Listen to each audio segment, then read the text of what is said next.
রবিবার মানেই ছুটির দিন। আর এই রকম একটা ছুটির দিনে কার না মন চায় ঘুরে আসতে। তাই টুক করে বেরিয়ে পড়লাম আমরা। কোথায় যাব সেটা ভাবতে ভাবতেই হঠাৎ মাথায় আসলো লাহিড়ী বাবার আশ্রমের কথা। অনেক দিন ধরেই শুনছিলাম এই আশ্রমটির ব্যাপারে। তাই ভাবলাম আজ একবার স্বচক্ষে দেখেই আসি আশ্রমটি। তাই বিকেল বিকেল আমরা বেরিয়ে পড়লাম আশ্রমটি দর্শন করার উদ্দেশ্যে।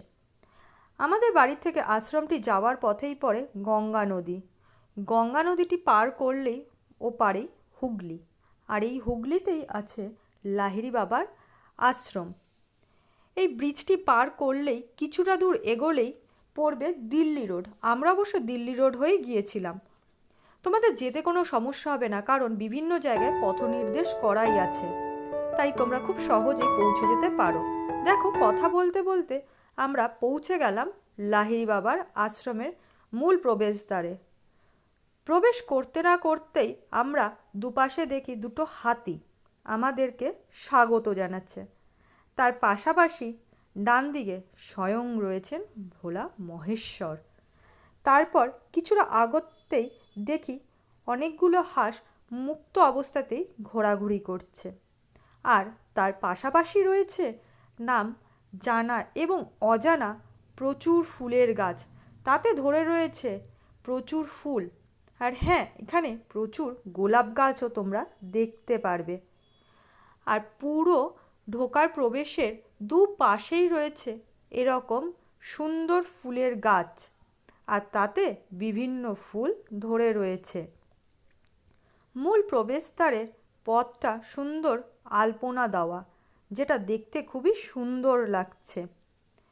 তারপরই আমরা যখন একটু এগোলাম তখন দেখি বিভিন্ন ধরনের পাখিও রয়েছে এখানে। সব পাখির নাম জানা অবশ্য আমাদের পক্ষে সম্ভব নয়, তাই তোমরা যদি এই পাখিগুলোর নাম জেনে থাকো আমাকে কমেন্টে অবশ্যই কিন্তু জানাবে।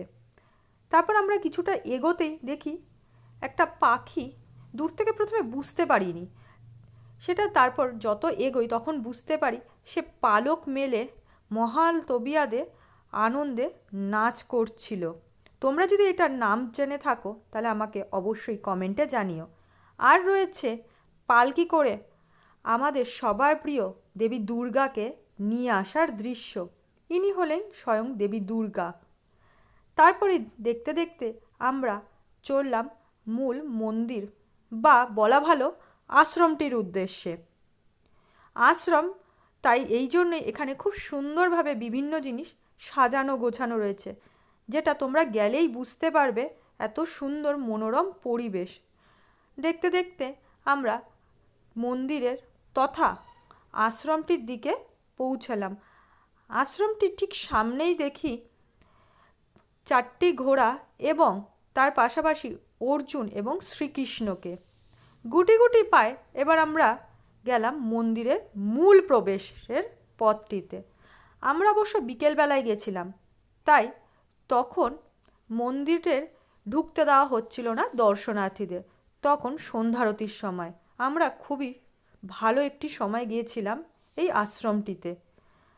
তখন সবাই লাইন দিয়ে দাঁড়িয়ে সেই সুন্দর আরতি আমরা দর্শন করলাম। এবং বলে রাখা ভালো, মেয়েদের মাথায় কিন্তু অবশ্যই ওড়না দেওয়া বাধ্যতামূলক।